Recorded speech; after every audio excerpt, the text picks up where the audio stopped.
सभी को नमस्कार। आज हमारे पास एक बहुत ही दिलचस्प कहानी है एक आलसी लड़के की, जो असल में काफ़ी होशियार था।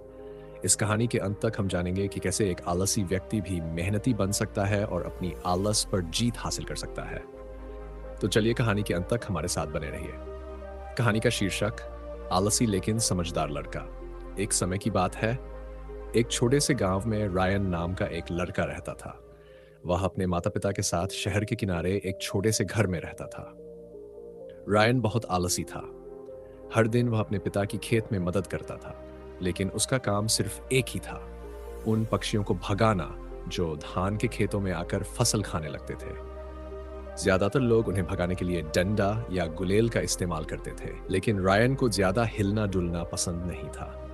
इसलिए उसने एक चालाक तरीका निकाला। उसने खेत में अलग-अलग जगहों पर लकड़ी के खंभे लगाए और उन्हें रस्सियों से जोड़ दिया। इस तरह वह जमीन पर लेटकर ही रस्सी खींचकर पक्षियों को भगा सकता था। वह बिना उठे अपना काम कर लेता था। उसके पिता उसकी आलस को देखकर थोड़ा परेशान रहते थे। वह सोचते, अगर मैं बीमार पड़ गया तो ये लड़का सब कुछ कैसे संभालेगा। लेकिन चूंकि रायन हमेशा अपना काम किसी न किसी तरह पूरा कर ही लेता था, इसलिए उसके पिता ने कभी उस पर गुस्सा नहीं किया। एक गर्मी के मौसम में जब बारिश बिल्कुल नहीं हुई, उसके पिता बहुत बीमार पड़ गए। अब पूरी जिम्मेदारी रायन के कंधों पर थी। रायन ने कोशिश की, लेकिन उसे मेहनत की आदत नहीं थी। कुछ ही हफ्तों में फसल सूखने लगी क्योंकि उन्हें पर्याप्त पानी नहीं मिल पा रहा था।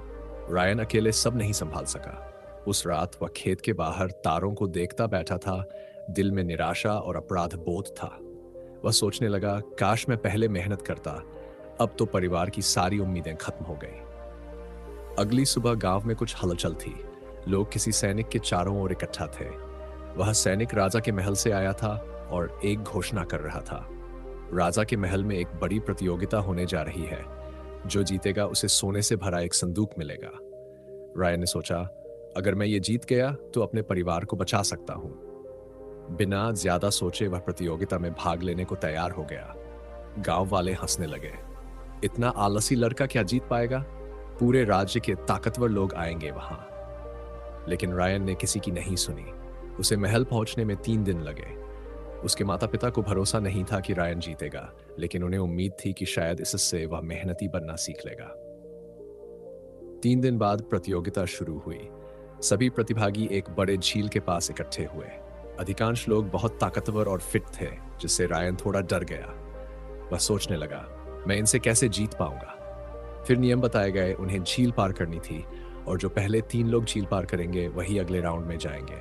गिनती शुरू हुई। 3, 1, जाओ। सभी लोग कूदकर तैरने लगे, लेकिन रायन वहीं खड़ा रहा। वह सोचने लगा, अगर मैं तैरूंगा तो कभी नहीं जीत पाऊंगा। अचानक उसे एक आइडिया आया। वह पास के जंगल में भागा, कुछ सूखी टहनियां और लकड़ियां उठाई और उनसे एक छोटी नाव बना ली। उसने एक लकड़ी के टुकड़े को चप्पू बनाया और झील पार करने लगा। वह मुस्कुराया, ये झील पार करने की दौड़ है, तैरने की नहीं। मैं ताकतवर नहीं हूं, लेकिन समझदार तो हूं। धीरे धीरे जबकि बाकी लोग थक गए, रायन अपनी नाव से लगातार आगे बढ़ता गया।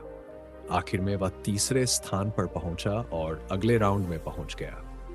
बाकी 2 बहुत ताकतवर लोग थे जिन्होंने पहले 2 स्थान हासिल किए। अगले दिन फाइनल मुकाबला था। हर प्रतियोगी को एक बड़ा लकड़ी का ब्लॉक दिया गया। उन्हें उसे N किलोमीटर तक धकेलकर फिनिश लाइन तक ले जाना था। पीछे बहुत सारे औजार रखे थे, लेकिन हर कोई सिर्फ एक औजार चुन सकता था। पहले प्रतियोगी ने रस्सी उठाई और खींचना शुरू कर दिया। दूसरे ने एक लकड़ी का टुकड़ा लिया और उसे लीवर की तरह इस्तेमाल करने लगा। रायन ने जल्दीबाजी नहीं की। उसने शांत होकर सोचा, मैं ताकत से नहीं जीत सकता, मुझे दिमाग से जीतना होगा। थोड़ी देर सोचने के बाद उसने एक छोटी सी चाकू उठाई।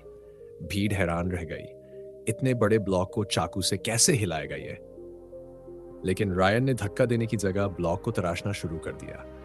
उसने धीरे धीरे ब्लॉक को गोल आकार गेंद जैसा बना दिया। 1 घंटे बाद वह ब्लॉक नहीं बल्कि लकड़ी की गेंद बन चुकी थी। अब रायन ने उसे आसानी से रोल किया, जबकि बाकी दोनों अब भी भारी ब्लॉक को धकेलने में जूझ रहे थे। पूरे जोर और हिम्मत के साथ रायन सबसे पहले फिनिश लाइन पार कर गया। भीड़ जोरदार तालियां बजाने लगी। किसी ने नहीं सोचा था कि आलसी लड़का। कहानी की सीख, ये कहानी हमें सिखाती है कि आलसी लोग भी होशियार हो सकते हैं, लेकिन उन्हें मेहनत करने के लिए एक मजबूत कारण चाहिए, जैसे रायन के लिए उसका परिवार था। तो अगर कभी आपको आलस महसूस हो, तो अपने लिए एक बड़ा काज़िन ढूँढिए। चाहे वह आपका परिवार हो, आपका सपना हो या किसी को गलत साबित करने की इच्छा। एक बड़ा लक्ष्य आपको मेहनत करने की असली प्रेरणा देगा।